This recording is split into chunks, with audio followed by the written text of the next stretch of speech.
Hello दोस्तों, आज हम पढ़ेंगे टाइप 1 डायबिटीज़ मेलाइटस। जो आपकी टाइप 1 डायबिटीज़ मेलाइटस है, ये आपकी एक ऑटो इम्यून डिसीज़ है। इसमें क्या होता है, आपका T cell mediated destruction of beta cell होता है, जिसके कारण आपकी एब्सोल्यूट इंसुलिन की डेफिशिएंसी हो जाती है। अब इटियोपैथोजेनेसिस क्या है? इटियोपैथोजेनेसिस यानी कि इटियोलॉजी में ये होता है कि आपकी टी सेल मीडिएटेड इम्यूनिटी होती है, जिसमें एंटी आइसोलेट एंटीबॉडी बन जाती है,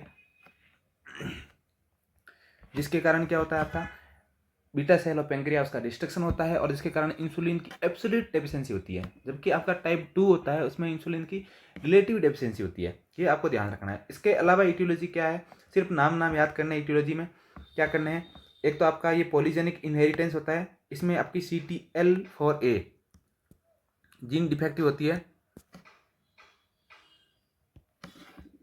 और दूसरा HLA एसोसिएशन होता है, इसमें आपका HLA-DR3 और DR4, इतना याद रखना है।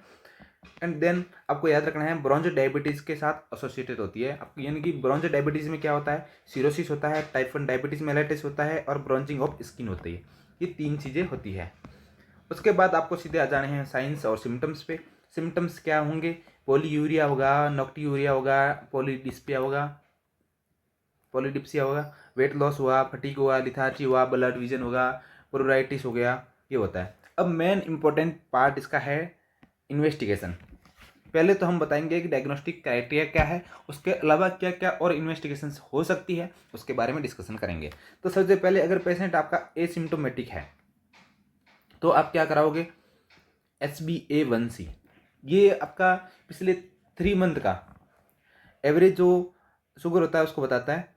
तो आपका HbA1c 6.5 से ज़्यादा है तो आप डायग्नोस्टिक क्राइटेरिया में आता है। दूसरा, एसिम्टोमेटिक पेशेंट में और क्या कर सकते हैं आप, फास्टिंग प्लाज्मा ग्लूकोज आपका 126 से ज़्यादा है तो आपका डायग्नोस्टिक है। दूसरा, आपका ओरल ग्लूकोज टॉलरेंस टेस्ट जिसमें 75 ग्राम ऑफ एनहाइड्रस ग्लूकोज देते हैं और 2 हॉर वैल्यू आपकी 200 से ज़्यादा है तो आपका डायग्नोसिस बनता है। अगर ये पेशेंट आपका सिम्टोमेटिक आ जाए, यानी कि उसको सिम्टम्स है डायबिटीज़ के, ठीक है, तो हम ये तो नहीं करवा सकते, ओरल ग्लूकोज तो नहीं दे सकते सीधे ही उसको। तो हम पहले उसका क्या करेंगे, सिम्टम ऑफ हाइपरग्लाइसेमिया है, हाइपरग्लाइसेमिक क्राइसिस है, तो हम उसका RBS देखेंगे। अगर RBS 200 मिलीग्राम पर डेसीलीटर से ज़्यादा है तो ये डायग्नोस्टिक हुआ अपना, ठीक है। तो एसिम्टोमेटिक में आपको ये 2 याद करने हैं कि ऐसे कर सकते हैं। एसिम्टोमेटिक में आप HbA1c से कर सकते हैं या फिर इन दोनों से कर सकते हैं, या फिर HbA1c से डायग्नोसिस कर सकते हैं। दूसरा, आप एक होता है प्री डायबिटिक, एक होता है डायबिटिक मेलाइटिस। डायग्नोसिस में हमने बात करी थी कि एसिम्टोमेटिक में हम क्या करते हैं, फास्टिंग देखते हैं और 2 हॉर प्लाज्मा ग्लूकोज देखते हैं। तो फास्टिंग में हमने देखा नॉर्मली होता है आपका लेस देन 100, ठीक है, और 100 से 125 आपका प्री डायबिटिक रेंज होती है, और ग्रेटर देन 126 है तो ये आपका डायबिटीज़ को डायग्नोसिस करता है। अब 2 हॉर प्लाज्मा ग्लूकोज जो कि आप OGTT से करते हैं, 75 ग्राम एनहाइड्रस ग्लूकोज देते हैं। तो इसमें क्या होता है, आपकी नॉर्मल वैल्यू होती है लेस देन 140। अगर आपकी 140 से 199 है तो आपकी ये प्री डायबिटिक रेंज है, और ग्रेटर देन 200 है तो आपकी ये डायबिटीज़ को डायग्नोसिस करता है। और क्या क्या इन्वेस्टिगेशन हो सकती है, आप यूरिन ग्लूकोज का लेवल चेक कर सकते हैं डीप स्टिक टेस्ट से, जो कि अभी यूज़ नहीं करते हैं। सेकेंड होता है ब्लड ग्लूकोज लेवल, ठीक है, जो मैंने आपको डायग्नोस्टिक क्राइटेरिया में आपको बता दिया है पहले से ही। OGTT भी आपको पहले से बता दिया मैंने। अब capillary blood glucose finger prick test से कर सकते हैं, फॉर मॉनिटरिंग के लिए करते हैं, ये डायग्नोसिस के लिए नहीं करते हैं। दूसरा, आपका कंटिन्यूस ग्लूकोज मॉनिटरिंग भी CGM भी होता है, ठीक है, उससे भी करते हैं। थर्ड इंपॉर्टेंट ये है ketone bodies, urine dipstick test करेंगे जिसमें आपका एसिटोएसीटेट देखेंगे, ठीक है।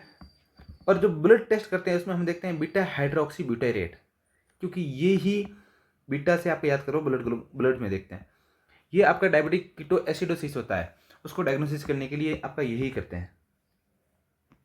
फिर होगा आपका HbA1c, जो हमको पहले भी बता दिया, आपका पिछले 2 से 3 मंथ का एवरेज ग्लूकोज बताता है। फिर ये मोस्ट इंपॉर्टेंट है, आइसोलेट ऑटो एंटीबॉडीज को चेक करना, क्योंकि ये टाइप 1 और टाइप 2 डायबिटीज को डिफरेंशिएट करता है। आपकी टाइप 1 में क्या होता है, anti-ICA एंटीबॉडीज होती है, आइसोलेट सेल एंटीबॉडी होती है, ठीक है, आपको मैंने यही याद करनी है। और टाइप 2 में आपकी एंटीबॉडीज नहीं होती है। अगला है सी पेप्टाइड, ये भी इंपॉर्टेंट, ये भी आपका टाइप 1 और टाइप 2 को डिफरेंशिएट करता है। अब सी पेप्टाइड क्या होता है? सी पेप्टाइड आपका होता है ए, सी और बी, ये 3 पेप्टाइड होते हैं इंसुलिन के। आपका जो सी पेप्टाइड है वो आपको जब इंसुलिन बनता है तो सी पेप्टाइड आपका एक्सट्रैक्ट हो जाता है, उसको बाहर निकाल दिया जाता है, ठीक है। तो टाइप 1 डायबिटीज मेलाइटिस में आपका इंसुलिन की एब्सोल्यूट डेफिशिएंसी होती है, तो आपका सी पेप्टाइड कम होंगे। लेकिन टाइप 2 में आपके सी पेप्टाइड ज़्यादा होंगे, क्योंकि रिलेटिव डेफिशिएंसी होती है, इंसुलिन होता है उसमें पर काम नहीं करता। तो सी पेप्टाइड उसमें इंसुलिन बनता है, तो जितना इंसुलिन बनेगा उतना सी पेप्टाइड ज़्यादा होगा। तो आपका टाइप 2 में तो बनता है इंसुलिन, पर उसकी जो रिसेप्टर है उसके प्रति रेजिस्टेंस आ जाती है। अगला आपका यूरिन एल्बुमिन करवा सकते हो। अब मेन बात आते हैं management of type 1 diabetes mellitus. तो मैनेजमेंट में क्या है, आपका कार्बोहाइड्रेट काउंटिंग कर दो, फिजिकल एक्टिविटी कर दो, ये सिर्फ नाम लिखने हैं आपको। उसके बाद टाइप 1 का मेन ट्रीटमेंट है आपका insulin therapy. Route of administration क्या होता है, सबक्यूटेनियस इंजेक्शन मेनली, ठीक है। और परफेक्ट साइड होती है 2 centimetre away from umbilicus on the anterior abdominal wall, ये परफेक्ट साइड होती है। फिर एंटरलेटरल थाई भी हो सकता है, एंटरलेटरल आर्म भी हो सकता है, बटक्स में भी हो सकता है।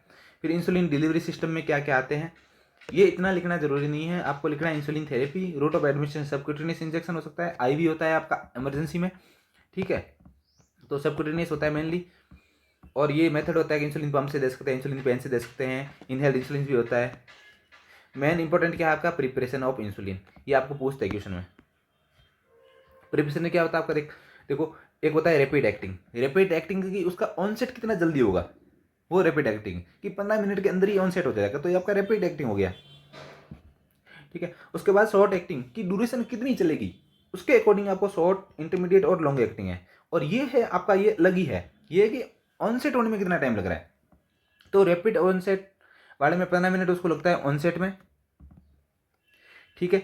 और आपका ड्यूरेशन कितने टाइम तक वर्क करेगा, 3 to 5 आवर के लिए। एग्जाम्पल क्या है, रैपिड गाल ऐसे लिखा हुआ है ना, रैपिड गल याद कर लो, रैपिड गल यानी बात, रैपिड गल। तो जी से आपका ग्लूलिसिन हो गया, ए से आपका एस्पार्ट हो गया, एल से आपका लिस्प्रो हो गया। तो यहाँ पे जी से ग्लू है, ठीक है। जो आपकी गल है, बात है, ये आपकी लोगों को आप बातें चिपका देते हो तो ग्लू, तो यहाँ जी से आपका ग्लू है। और अगला जी आएगा, ये ग्लार्जिन है, ये लॉन्ग एक्टिंग होता है। दूसरा आपका होगा शॉर्ट एक्टिंग। शॉर्ट एक्टिंग में क्या होगा कि कितने ड्यूरेशन तक काम करेगा, तो इसका ऑनसेट आपका आता है 30 मिनट पे और एक्ट करेगा 5 to 8 आवर के लिए। ये यूज होता है आपका डायबिटिक कीटोसिस में, हाइपरकैलेमिया में, आईवी सबक्यूटेनियस। एग्जाम्पल है आपका रेगुलर इंसुलिन। फिर आपका हो गया इंटरमीडिएट।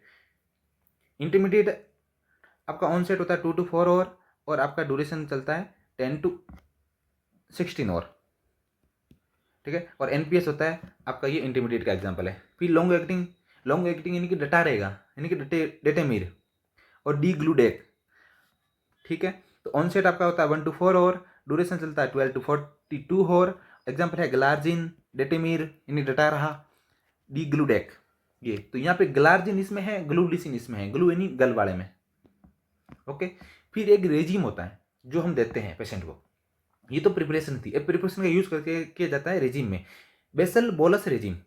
बोलस का मतलब है कि रैपिड एक्टिंग इंसुलिन कि बोलस एकदम से काम करना शुरू करे, बेसल यानी कि बेसल लेवल बना के रखेगा लंबे टाइम तक, तो लॉन्ग एक्टिंग। तो इसमें 2 यूज किया जाता है, बेसल में आपको रैपिड एक्टिंग और बेसल में आपका लॉन्ग एक्टिंग और बोलस में रैपिड एक्टिंग। तो रैपिड एक्टिंग इंसुलिन को लॉन्ग एक्टिंग इंसुलिन के साथ मिला दिया जाता है और ये दिया जाता है, ठीक है। तो क्या होता है आपका कि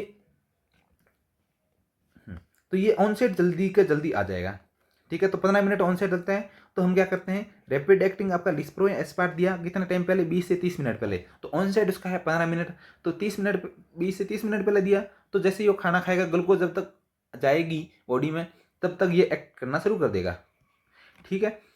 तो पोस्ट प्रेंडियल सर्च को ये रोक देगा। उसके बाद लॉन्ग टर्म के लिए आपका कौन सा है, बेसल दिया जाता है, ये बेड टाइम पे दिया जाता है, ये होता है आपका ग्लार्जिन, जो मैंने आपको पहले ही बता दिया।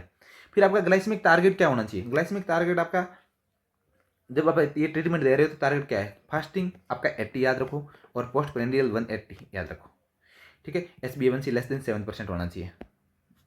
फिर आप देखो, फिर मैंने आपको एक पेज में पूरा टाइप 1 डायबिटीज बताया है। टाइप 1 में डेफिनेशन क्या है आपकी, जेनेटिक्स क्या है, क्लिनिकल फीचर्स क्या है, इन्वेस्टिगेशंस क्या क्या करवानी है, ट्रीटमेंट क्या क्या है, ठीक है। ये आपको पूरा एक में बता दिया मैंने आपको, एक पेज में, तो आप पूरा इसमें कर सकते हैं। फिर ये दो फिनोमेना होते हैं, एक सोमोग्राफी फिनोमेना होता है, एक डाउन फिनोमेना होता है, जो आपके वाइवा में पूछते हैं, ऐसे आपको नहीं पूछते हैं, ठीक है। तो इसमें सोमोग्राफी में क्या होता है, आपने इंसुलिन की आपने एक्स्ट्रा डोज ले ली, ओवरडोज कर लिया, तो नॉक्टर्नल हाइपोग्लाइसेमिया हो गया, रात में आपको हाइपोग्लाइसेमिया हो गया, तो काउंटर रेगुलेटरी हार्मोन्स आएंगे, ठीक है, ग्लूकागॉन वगैरह सारे हार्मोन आते हैं, और अर्ली मॉर्निंग हाइपरग्लाइसेमिया हो जाता है इसमें, ठीक है। फिर डाउन फिनोमेना में क्या होता है, डाउन से डाउन यात्रा को डाउन रेगुलेशन होता है GLUT4 रिसेप्टर का बिटवीन 4 to 7 AM मॉर्निंग में, तो अर्ली मॉर्निंग हाइपरग्लाइसेमिया हो जाता है, ओके। तो दोनों में हाइपरग्लाइसेमिया होता है, कारण अलग अलग होता है। थैंक यू, चैनल को सब्सक्राइब करें, पूरे आपको नोट्स मिलेंगे, पूरी मेडिसिन के नोट्स मिलेंगे, अगले सब्जेक्ट के भी बनाऊंगा, और 1 पेज शॉर्ट नोट्स भी मिलेंगे। थैंक यू, तो सब्सक्राइब जरूर करें।